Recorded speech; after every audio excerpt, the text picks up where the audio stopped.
Olá, bem-vindo à 11ª temporada do PQU Podcast, o podcast para o psiquiatra em formação.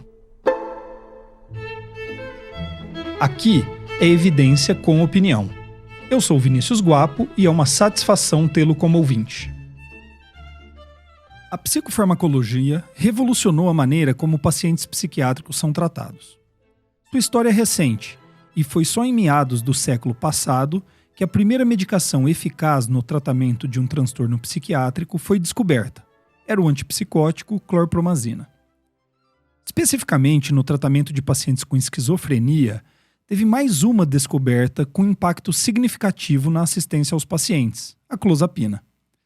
É para contar a sinuosa história do desenvolvimento desta medicação que eu tenho comigo na bancada do PQU Podcast o Luiz Alberto. É sempre um prazer gravarmos juntos, Luiz Alberto.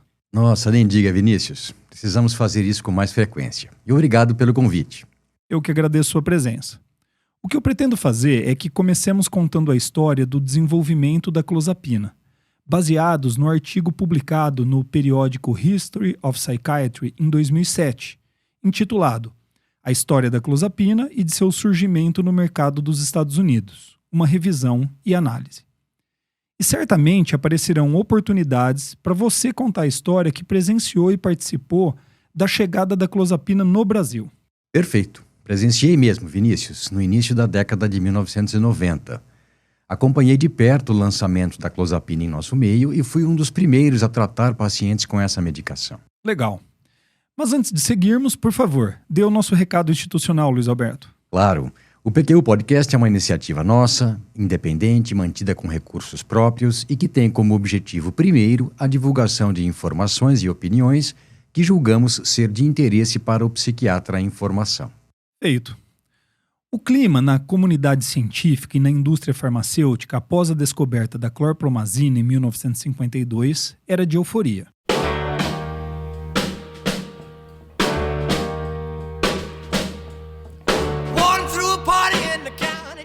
Obrigado, Breno. Era esse o ritmo que movimentou a indústria na descoberta de outros antipsicóticos, como a tioridazina, trifluoperazina, haloperidol e flufenazina. Na esteira dos antipsicóticos, projetos para o desenvolvimento de medicações antidepressivas também ganharam força. E foi de um deles, da empresa farmacêutica suíça Wonder AG, que resultou na síntese da clozapina. Quando isso, Vinícius? 1959. Não daria para dizer que essa descoberta fosse animadora naquele momento. Os testes iniciais em animais mostravam basicamente dois resultados promissores: o aumento do limiar de dor e características que se assemelhavam aos efeitos da clorpromazina, porém com um dado discrepante e provocador, Vinícius. A clozapina não causava catalepsia, que é um dos parâmetros bem estabelecidos em animais correlacionado com o efeito antipsicótico em humanos. Mesmo assim, os pesquisadores da casa farmacêutica recomendaram que a medicação fosse avaliada em humanos.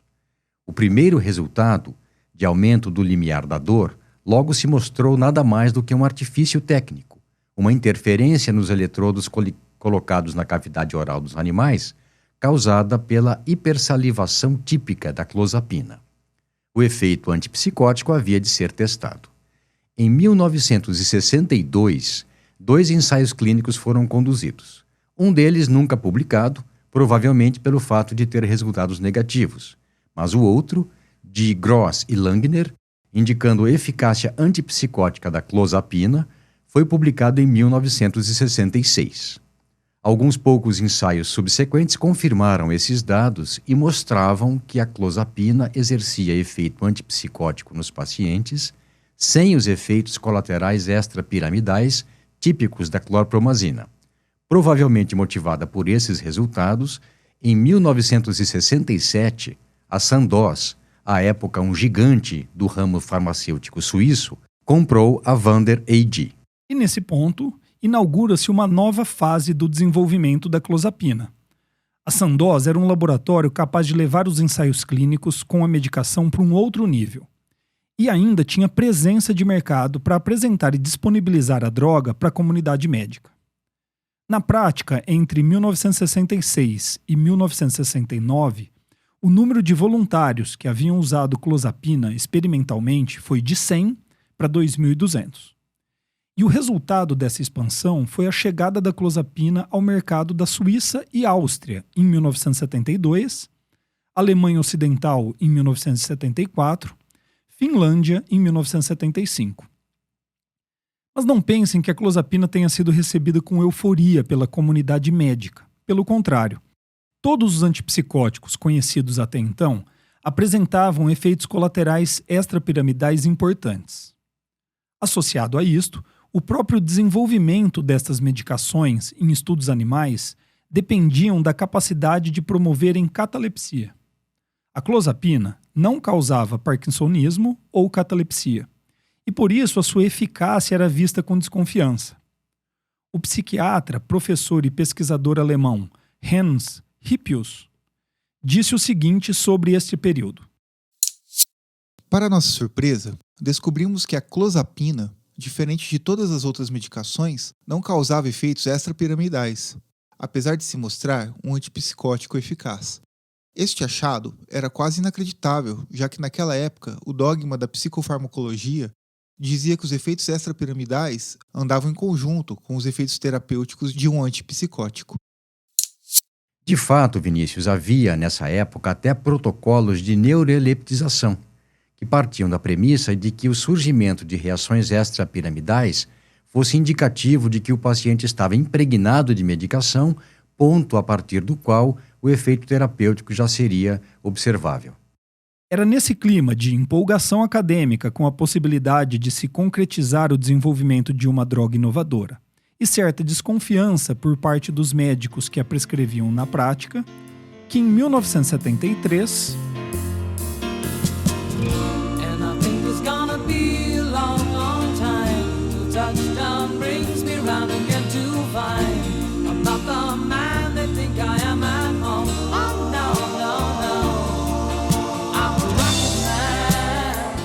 a Sandoz contratou Gilbert Honefeld.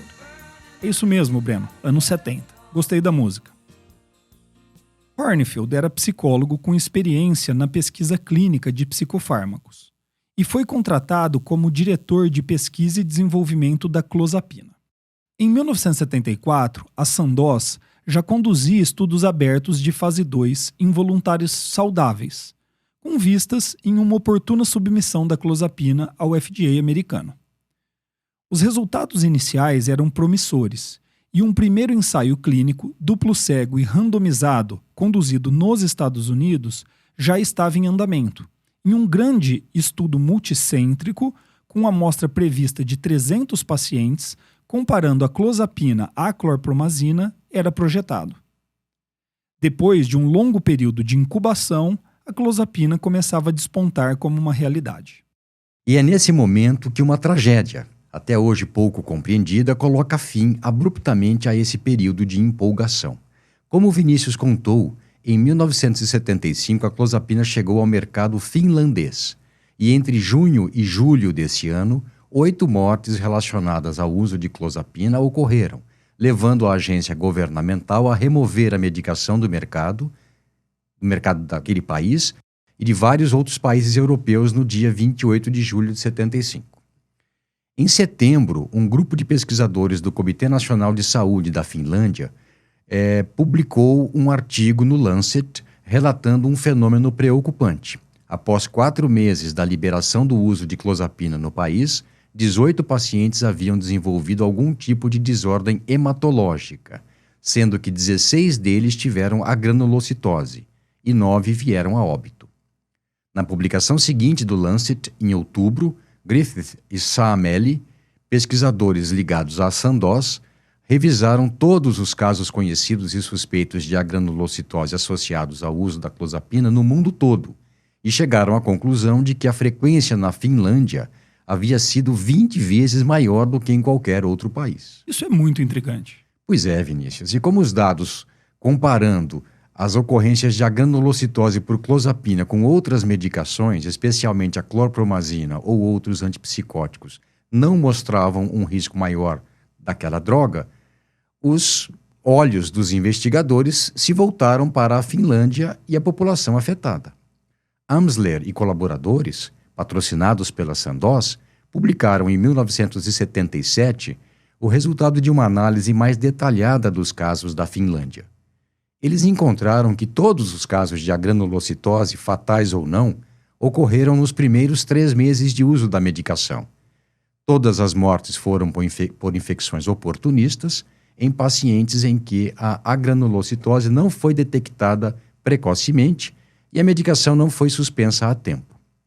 Pensando em uma possível interação entre genética e exposição à droga como fator causador do problema, eles investigaram 6 gerações dos pacientes que tiveram agranulocitose, mas não encontraram ligação alguma. Diversos fatores ambientais, anomalias nos lotes de medicações usadas, irregularidades no padrão de prescrição da clozapina, tudo foi investigado sem dar dicas das causas que levaram à tragédia que aconteceu na Finlândia. Amsler e colaboradores terminam o artigo sugerindo um protocolo de hemogramas semanais durante as primeiras 18 semanas de tratamento. Esta recomendação não era uma completa novidade. Picciota e colaboradores, em 1958, observando os dados sobre alterações hematológicas em pacientes usando clorpromazina, já haviam feito essa proposta. O FDA, por sua vez, apesar de atento a esses eventos trágicos, não impôs nenhuma restrição à continuidade dos estudos em andamento e nem ao processo de aprovação da medicação em si. Nesse ponto, em 1976, o ensaio clínico multicêntrico a qual me referi antes, que planejava recrutar 300 pacientes ao todo, já estava em sua metade. Mas a Sandoz decidiu pausar o programa de desenvolvimento da clozapina no mundo todo. Olhando retrospectivamente, eu não tenho dúvidas em dizer que foi uma ação precipitada, mas eu consigo imaginar o medo de que mais mortes ocorressem, ainda mais agora que já se sabia que algum risco existia, apesar de não se poder mensurar a magnitude exata dele. Nos países europeus em que ainda era comercializada, a clozapina continuaria disponível como um produto cortesia, pelo menos temporariamente, a não ser que fosse proibido seu uso por entidades reguladoras. Nos Estados Unidos, um grupo de acadêmicos conduzindo ensaios abertos solicitou que a medicação fosse disponibilizada de maneira permanente em um sistema de uso compassivo, pedido com o qual a Sandoz concordou. Médicos e seus pacientes nos Estados Unidos tinham acesso à clozapina apenas entrando em contato direto com o Honefeld, da Sandoz. Esse poderia ter sido o fim da clozapina, mas algumas coisas são difíceis de serem enterradas. Mesmo com o uso muito restrito, médicos em alguns pontos do mundo continuavam usando a clozapina e os rumores de um antipsicótico, com mecanismo de ação diferente e com resultados às vezes surpreendentes, principalmente nos pacientes mais difíceis, circulava lentamente, mas sem parar. Com isso, nos anos subsequentes, à decisão da Sandoz de interromper o desenvolvimento da clozapina, seu uso continuou a crescer, lentamente, é verdade, mas acumulando um número de pacientes tratados cada vez maior. E nesse mesmo período, o entendimento da agranulocitose causada por medicações também foi aprofundado. Não havia como negar. Tratava-se de um quadro muito grave, com risco à vida do paciente, mas que, se detectado precocemente, era manejável. Já estamos no início da década de 1980.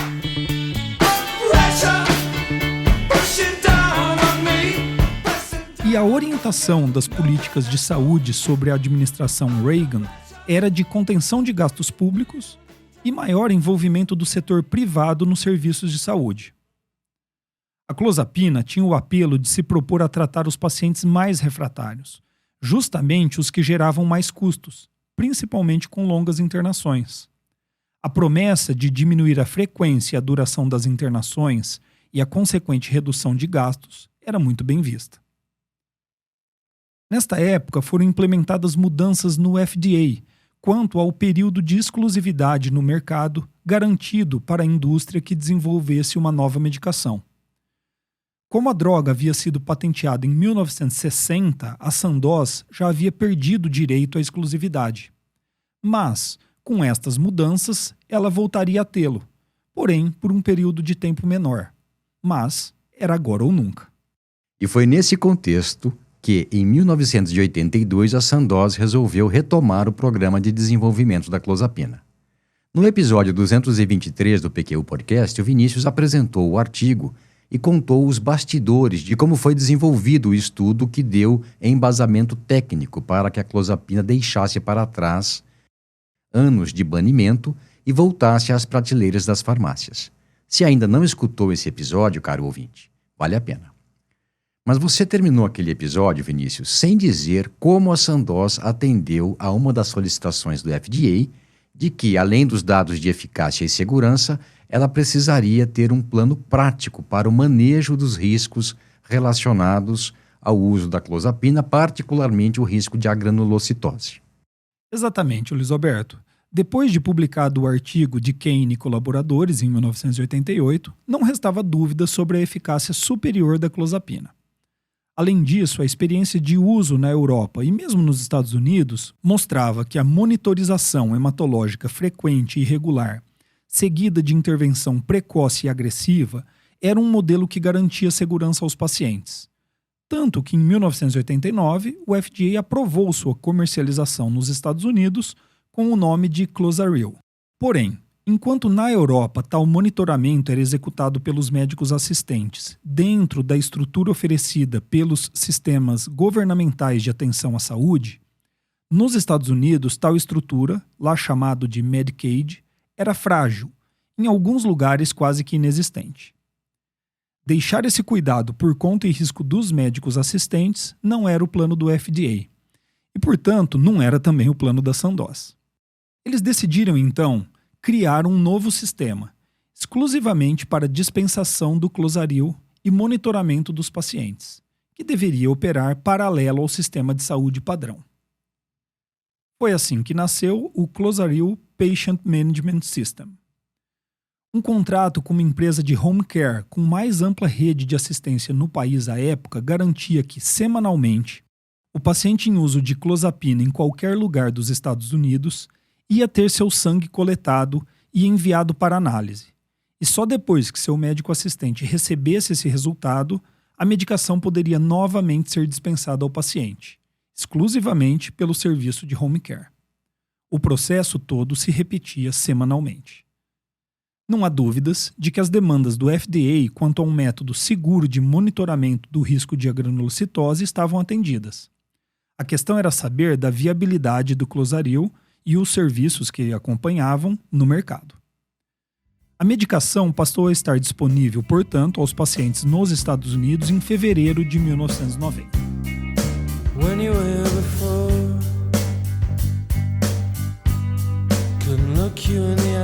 Boa, Breno.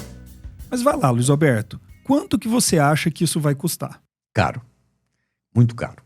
Muito mais caro do que as partes envolvidas estariam dispostas a pagar. Exatamente. O pacote todo necessário para fazer uso da clozapina custava à época $172 por semana, $8.900 ao ano por paciente. A gritaria foi geral.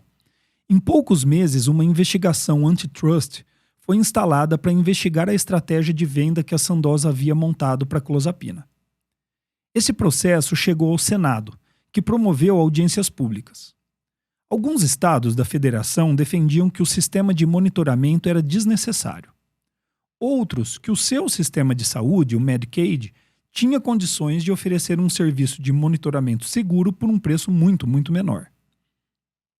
Por outro lado, as associações de pacientes e familiares, que conheciam muito bem as deficiências do sistema de saúde nesses estados, testemunharam contra a ideia de que eles assumissem o monitoramento dos pacientes em uso de clozapina. A coisa ficou bem confusa durante os anos iniciais de comercialização da clozapina nos Estados Unidos. Mas a decisão do Senado de obrigar a Sandoz a vender a sua medicação diretamente ao paciente para que usassem sob os cuidados de seus médicos no sistema de saúde que estivessem inseridos, além de uma multa de $30 milhões, não foi recebido de maneira pessimista pela indústria, que, a meu ver, se viu, na verdade, aliviada da responsabilidade. História, hein, Vinícius? Aqui no Brasil, o mesmo sistema de monitoramento foi implementado, também com o apoio da Sandoz. O nome era Sistema de Farmacovigilância do Leponex, SFL. Leponex era o nome da clozapina no Brasil naquela ocasião. E ele era bastante rigoroso. Os resultados do hemograma completo com plaquetas, feito pelos laboratórios credenciados pela Sandoz, tinham que ser vistados pelo médico psiquiatra para então ele fazer a receita da clozapina, que era enviada para uma farmácia central que enviava a medicação para o paciente na dose prescrita de acordo com o protocolo inicial e depois ajustada conforme o caso, na justa medida para o intervalo de tempo entre um exame e outro. E isso era feito também semanalmente. No primeiro estudo sobre a aplicabilidade do sistema de farmacovigilância e de eficácia clínica da clozapina no Brasil, de Bekele e colaboradores, publicado no Jornal Brasileiro de Psiquiatria em 1994, verificou-se resultados similares aos obtidos nos estudos internacionais.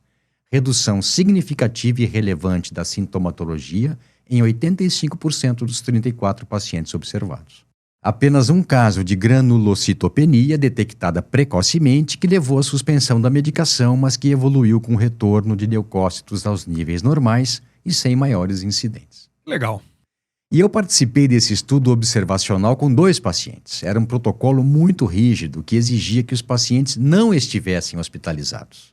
Nos 2 casos eu conversei com os familiares, expliquei sobre riscos e benefícios em potencial e enfatizei que a clozapina poderia representar o início de uma nova fase no tratamento da esquizofrenia em geral e para aqueles pacientes em particular. Nos 2 casos, Vinícius, a família se dispôs a retirar os pacientes dos hospitais em que estavam. Uma delas estava no hospital havia 4 meses.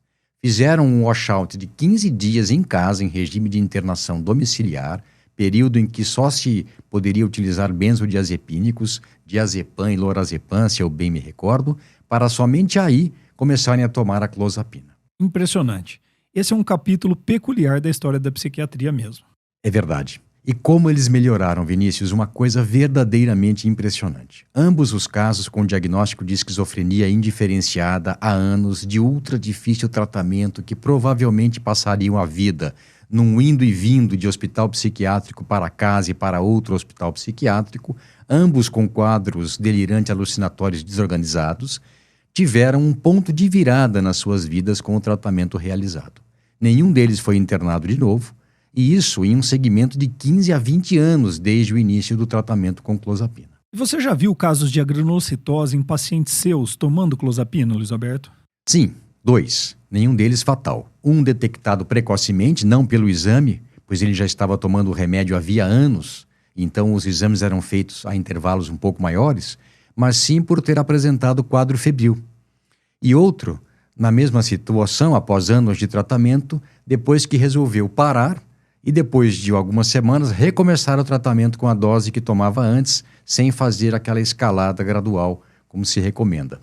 Com a farmacovigilância, detectei vários casos de granulocitopenia, alguns passageiros e outros que demandaram suspensão da clozapina. Certo. Esse monitoramento é muito importante. E como está hoje em dia, Vinícius? Esse sistema de farmacovigilância não é mais o mesmo, não é? Na minha impressão, houve um afrouxamento. Eu não ouvi dizer que tenham ocorrido mais casos de granulocitose por isso. Verdade, Luiz Alberto. Sem dúvida, houve um relaxamento das regras para o uso de clozapina. Há protocolos sugeridos para a prescrição da medicação, mas eles não são mandatórios, muito menos existem regras para que a dispensação do medicamento seja feita. Médicos e pacientes é que decidem, em última análise, como o segmento é feito. Sim, talvez possamos falar sobre os impactos disso. Seria ótimo, mas em uma outra hora. O Breno está sinalizando que temos que encerrar esse episódio. Ok, mas não vamos deixar passar esse tema. Não vamos não. A clozapina foi provavelmente uma das medicações mais inovadoras desde que a psicofarmacologia foi inaugurada com a descoberta da clorpromazina. Ela trouxe uma mudança de prognósticos para pacientes muitas vezes sem esperanças. Foi o primeiro antipsicótico de uma geração que se desenvolve desde então, os chamados atípicos. E até hoje em dia é o mais eficiente entre os antipsicóticos disponíveis.